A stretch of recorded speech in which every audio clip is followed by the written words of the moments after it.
Assalamualaikum warahmatullahi wabarakatuh. Berjumpa di part 2 video tutorial penyediaan fail pengajaran PPKI.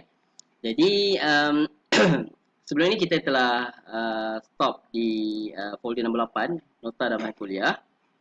Dan kali ini saya masih menggunakan fail pengajaran kursus nasyid. Terima kasih Encik Uzaimi. Walaupun saya tak minta izin, saya minta untuk berkongsi kepada rakan-rakan kita semua sebab ini antara pengajaran yang baik yang kita ada. Jadi kalau kita tengok folder yang ke-9, soalan dan skema jawapan kuis tutorial. Okey, kalau kita tengok di dalam ini terdapat 3 ZLO yang perlu kita masukkan soalan dan juga skema. Skema ni boleh jadi rubrik penilaian dan juga apa-apa bentuk skema pemarkahan lah. Jadi kalau kita tengok contoh ZLO 1 apa yang dibuat oleh Encik Uzaimi. Pemenang anugerah khas kita FESCOM 2022. Tahniah diucapkan. Jadi kalau kita tengok di sini, ini adalah rubrik pemarkahan bagi CLO 1 yang telah dibangunkan oleh Encik Huzaimi. Okay? Jadi ianya telah disediakan dan biasanya rubrik ini kita berikan kepada pelajar kita waktu bermula SEM. Awal SEM tu kita bagi tugasan kat mereka, kita bagi siap-siap rubrik ni. Jadi kita tengok sini SLO 1 adalah berkaitan dengan LO 11. Jadi dekat dalam ni kalau kita tengok ini adalah rubriknya. Dan kalau kita tengok tugasan deskripsi tugasan. Bagus Cik Uzaimi ni. Dia bukan buat sediakan rubrik je. Deskripsi tugasan. Kadang-kadang kita ni sebagai pengajar, kita bagi arahan tugasan melalui mulut tanpa kita menaik ataupun kita bagi apa-apa hard copy kepada pelajar. Jadi sepatutnya perlu ada hard copy macam ni. Jadi kalau kita tengok di sini apa yang dibuat oleh Encik Uzaimi ni lagi satu saya nak puji Encik Uzaimi. Memandangkan Encik Uzaimi ada pelajar yang terdiri daripada MKF 2 dan MKF 1. Kalau kita tengok di sini apa yang dibuat oleh Encik Uzaimi adalah kalau pembentangan kalau kita tengok pembentangan melalui ulasan lirik ini melalui video, ianya adalah berkenaan dengan efektif, penilaian secara efektif bagi MKF 2.0. Tetapi bagi MKF 1.0 ada elemen kognitif di situ.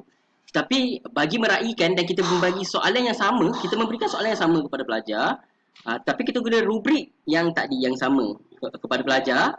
Jadi nak mengatakan kita adalah membuat penilaian kepada pelajar kita. Ini bagi khusus yang terdapat pelajar MKF 1 dan MKF 2.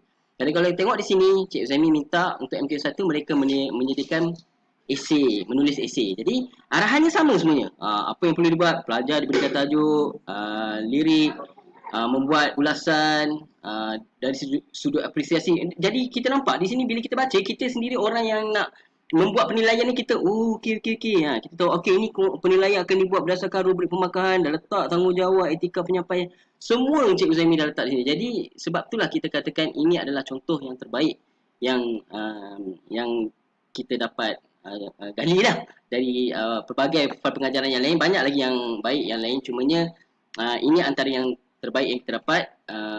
Jadi kita jadikanlah sebagai orang kata panduan kepada kita di dalam menyediakan rubrik dan juga permasalahan yang kita nak beri atau petugasan yang kita nak beri kepada pelajar. Kita tengok di sini CLO 2 pun ada rubrik pemarkahannya, deskripsi tugasannya dan jelas kita tahu okey ini adalah untuk CLO 2, ini adalah rubrik CLO 2. So sangat jelas. Ini untuk CLO 3 kan. Ada rubrik kan. Jadi kita nampak benda tu semua dan CLO 3 biasanya berkenaan dengan projek akhir lah. Jadi apa-apa sahaja arahan berkaitan dengan projek akhir kita letak dalam CLO 3. Jadi itu untuk soalan dan skema. Maknanya segala jawapan pelajar apa semua tu kita tak masuk situ, tapi kita masuk dekat sini folder nombor 10. Okay, jadi bagi folder 10 ni, contoh skrip jawapan ni, tengok ada contoh terbaik, terendah, sederhana kan. Kalau kita tengok Encik Uzaimi masukkan setiap satu. Dan kalau kita tengok salah satu contoh yang dibuat oleh Encik Uzaimi menanda di sini, nampak? Dia ada menunjukkan bukti, dia menyemak.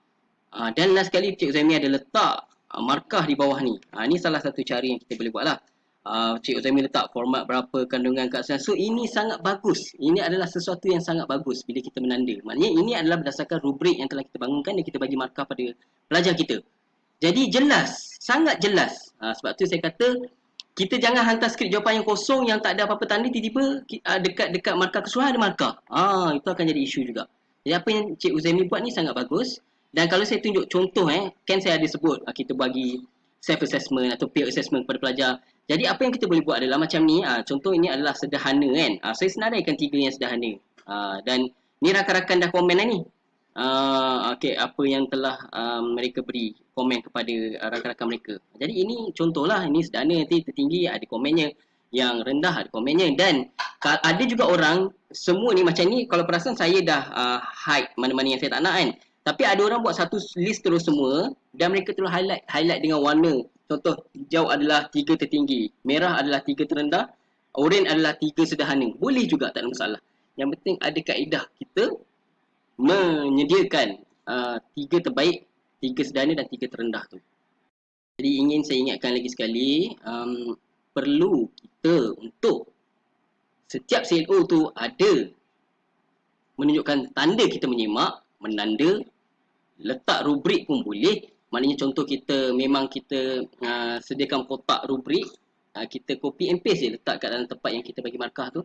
Setiap pelajar tu ada markah-markah dia macam yang Cik Uzaimi buat tadi tu lah. So untuk CLO 1, 2 dan 3. Dan setiap tugasan yang kita beri perlu ada rekod. Kerana memang auditor akan cari. Okey, habis part contoh jawapan skrip pelajar. Sekarang ni kita pergi ke folder ke-11, memang tak ada kaitan dengan kita. Jadi apa yang selalu saya buat lah kalau untuk khusus saya. Kalau kita tengok sebab tak ada kan. So saya akan upload satu satu file mengatakan tiada peperiksaan akhir. Supaya tak nampak kosong lah kan. Tiada peperiksaan akhir. Dah. Dekat lagi satu, dekat mana kita buat tadi? Dekat senarai semak. Checklist yang kita buat tu, kita dah menyatakan tiada peperiksaan akhir. Catatannya kerana semua komponen adalah dilakukan secara penilaian berterusan. Macam tu pun boleh. Folder 10, 11, 12. Buat je, upload je satu dokumen mengatakan tiada peperiksaan akhir. Okay. Terus pergi ke contoh sikit jawapan ni pun untuk peperiksaan akhir pun tak perlu. Okay. Terus kita lompat ke keputusan akhir pelajar. Kita klik keputusan akhir pelajar, kita tengok apa yang ada. Okay, dalam ni nampak tak? Cik Uzaimi letak graf, marksheet dan juga statistik. Marksheet tu ada bentuk OBE dan ada yang keseluruhan kan. So, tak apa, nak upload dua-dua pun tak apa. Apa yang kita kena buat adalah, kalau kita buka marksheet, ada apa? Marksheet ni, kita perasan dia ada part di bawah tu. Signature ni, date, lecturer's name, ni semua kena isi. Nama Cik Uzaimi, bila markah diberi tanda tangan, dan certified by ni penyerahan kualiti atau pengarah PPKI lah. Tapi biasa tahap penyerahan kualiti pun dah okey, dah boleh verify, certify result yang telah dimuat naik. Sekiranya pengarah tak available lah, ataupun pengarah macam kita tak sempat nak dapat tanda tangan pengarah, penyerahan kualiti pun sudah memadai. Kalau kita tengok untuk graf pula, graf pula dia tak ada part tanda tangan kan. So tak apalah, macam ni tak letak tanda tangan pun tak apa. Sebab dia tak ada bahagian yang menunjukkan kita kena tanda tangan, letak tarikh, letak nama kan. Ni tak apa. Seterusnya kita pergi ke folder CLO Attainment. Folder CLO Attainment ni, ini adalah template yang kita guna untuk SEM yang baru-baru kita upload file pengajaran ni adalah template yang lama lah. Cumanya sistem memberi kelonggaran untuk kita tak menggunakan lagi template yang baru pada SEM baru-baru ini. Cuma SEM yang tengah berlangsung ni, saya rasa mungkin akan ada arahan ataupun nanti penyerahan kualiti PPKI akan kena alert lah, sama ada diwajibkan atau tidak memakai template yang baru. Cumanya ini adalah template yang lama dan apa yang telah dibuat oleh Encik Uzaimi begini. Nampak isi page pertama berkenaan dengan maklumat khusus semua, tanda, hasil pembelajaran, CLO berapa, dan jangan lupa apa bentuk jenis penilaian yang kita buat dan berapa jumlah markah kita letak untuk set satu tu. Kita letak 100%, berapa dia punya pemberat, dan seterusnya. Kat sini kita masukkan markah pelajar, nombor metrik jangan lupa. Ni semua ada formula dia, kita jangan usik apa-apa. Kalau kita tengok di sini ada formulanya jangan usik. Yang ni semua kita jangan usik. Kita hanya masukkan nombor metrik pelajar dan juga nombor metrik pelajar di sini. Dan juga markah di sini kita masukkan. Nanti dia akan generate di sini dan seterusnya di sini juga.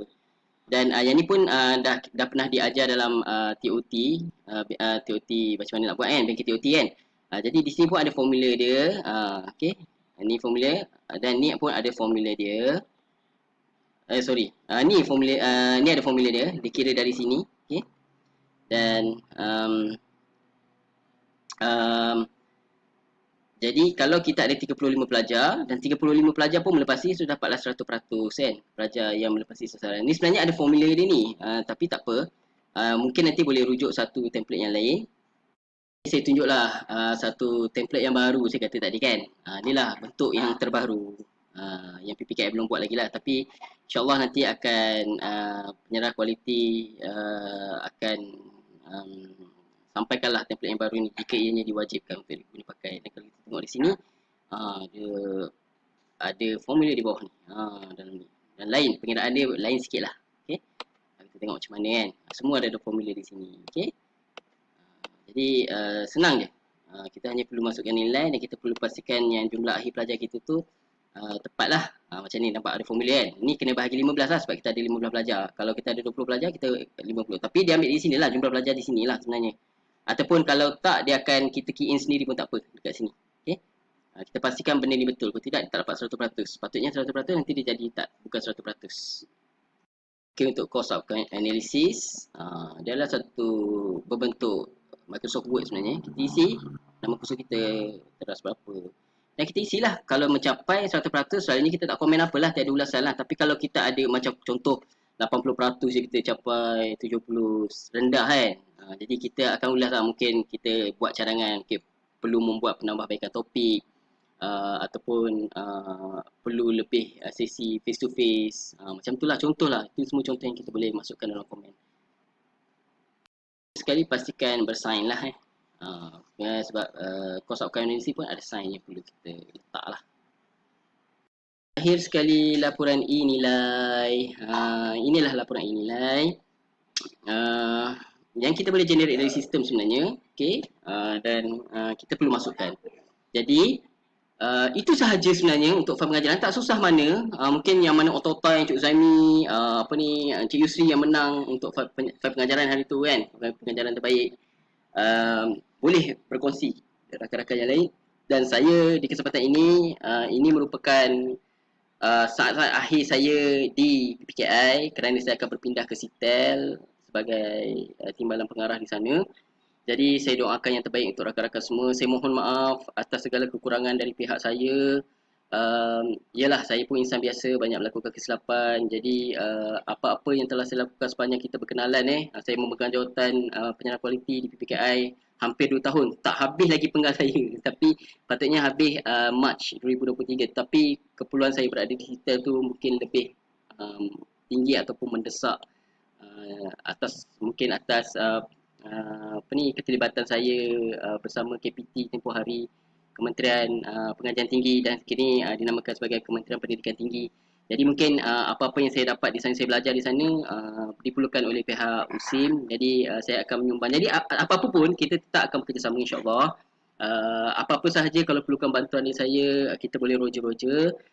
Perlukan sesi penerangan ke apa ke, insya-Allah PPKI boleh jemput saya insya-Allah, ataupun rakan-rakan JS pun boleh kontak saya. InsyaAllah saya akan cuba bantu yang terbaik. Jadi apa yang kurang di saya sepanjang kita berkenalan, saya mohon maaf. Saya juga halalkan segala benda apa-apalah yang telah saya berikan, dan kalau ada rakan-rakan yang rasa ada buat silap dengan saya maafkan semua, jangan risau. Dan saya harap benda yang samalah dari rakan-rakan, maafkan saya, halalkan apa-apa sahaja yang telah saya mungkin terambil ke ataupun terkurang kat mana-mana pun, saya minta maafkan dan halalkanlah segala-galanya. Jadi itu sahaja. InsyaAllah ada rezeki kita jumpa lagi. Assalamualaikum warahmatullahi wabarakatuh. All the best semua. Terima kasih kepada rakan-rakan PPKI, terutamanya pengarah Dr. Dina yang telah membawa saya masuk ke PPKI, dan juga rakan-rakan PPKI yang lain. Bye.